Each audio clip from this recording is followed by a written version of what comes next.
This is what happens when YouTube allows me to post a poll on my channel. Not that type of poll.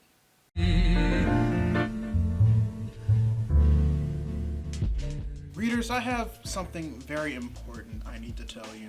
Some of you probably already figured it out if you follow me on Twitter, mostly because I told you on Twitter. But for those of you who don't, I think it's only fair that I let you know.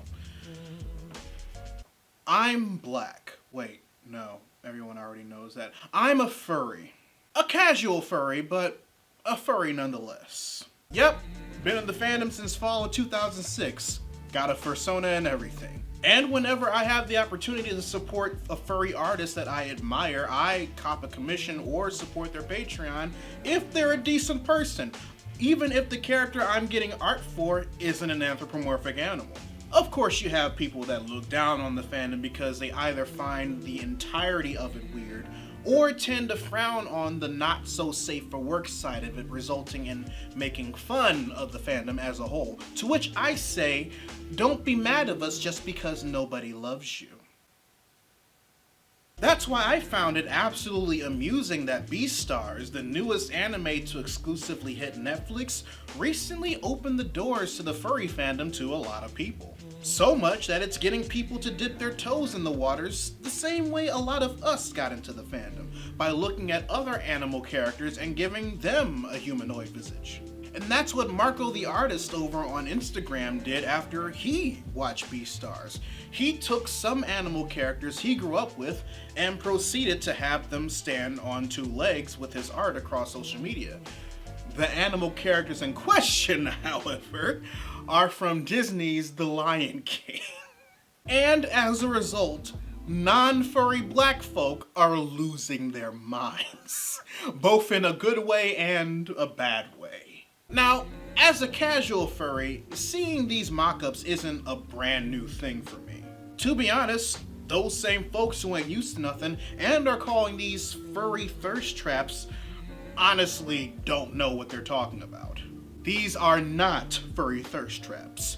Trust me, I've seen furry thirst traps, especially Lion King furry thirst traps. These are rated E for everyone. If you want real furry thirst traps, specifically line ones since we're on theme, I check out Knuxlight.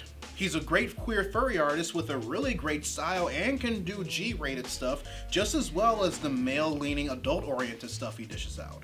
He even did his own versions of Mufasa and Scar based on Marco the artist's take on the two, and those pics look great. I'd definitely give him a follow on Twitter if you're over 18 years old, or if you don't feel comfortable making a fur affinity account. But yeah, readers, Marco's Lion King stuff is actually pretty tame, and they each have a lot of personality behind them. And that's why I actually want to go through a few of them right quick. Oh, come on, you knew what this was. So let's begin with the ones that started this whole thing, Mufasa and Scar.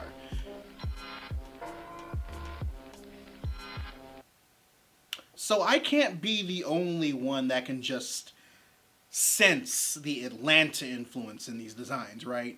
Not Atlanta the show, I mean Atlanta the Atlanta. Like Mufasa looked like he taught Idris Elba how to pose for the camera. And Scar looked like he about to fight Rick James to win the heart of Tina Marie. Do you not see this? Sarabi. Or as I like to call her here, Sarabi P. Henson. Like y'all can see her, right? I'm not going crazy. Like the way old dude drew Sarabi here is just radiating all the Taraji P. Henson vibes for me, and it works. It works really well. There was one that he did where he put her and Scar together, but we don't believe in that. That ship is against my religion, and in this household we serve the Lord. Not really though, I'm agnostic, but you know what I mean. Rafiki looks like the amalgamation of every black uncle that tries to be suave, trying to stunt at every black gathering since the beginning to the end of time. Look at the smile. Look at the changes made to his facial hair. Look at his outfit. Now tell me I'm wrong. You can't. Because you know I'm right. Simba and Nala. Nala's in Beyonce's Adidas collection because she's voiced by Beyonce in the CGI movie. And then Simba's in the green outfit because Jay-Z's married to Beyonce IRL and was in that same green outfit in that one music video the two of them made in the Louvre. Okay. I see you out here with your hidden references and whatnot. But yeah, I don't see thirst trap when I see this. I see we got each other's back.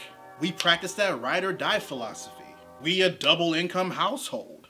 Like, they just look like those Gen Xers that found a way to turn the lemons boomers left us into lemonade, you know? And no, that Beyonce pun was not intended. But it works. Timon and Pumbaa. I've seen these two in real life before and I hate the way this makes me feel. Especially Pumbaa. I feel like I grew up with this dude. We lived on the same street. When we got older, he started dressing exactly like this. What is happening?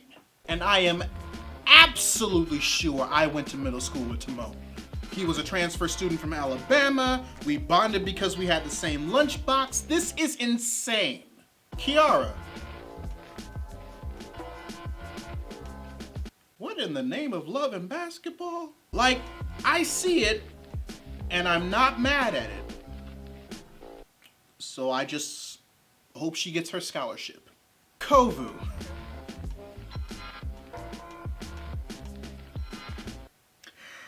I mean, just because he was a fuckboy in the beginning of Simba's Pride, don't mean you gotta depict him like that permanently. I mean, he got better. There was proper character development involved. I don't think this is fair. By the way, you have no idea how many women, especially black women, I know that legitimately finds Kovu sexy. I'm not going to say that's ridiculous because we all have our vices. I'm in a polyamorous relationship with Winston from Overwatch and Thrall from Warcraft after all. But you'd be surprised at how many people have actually dipped their toes in the furry fandom even before things like this Lion King artwork or the Beastars anime hit American shores. If you want the socials of any of the artists that I featured in today's video, there'll be links in the description box below. But other than that, readers, your homework assignment for the day. Write in the comment section below which piece of Lion King fan art was your favorite. Or, if you feel like sharing with the rest of the class, whether or not you want me to review Beastars Season 1 for an installment of Anime Saturday.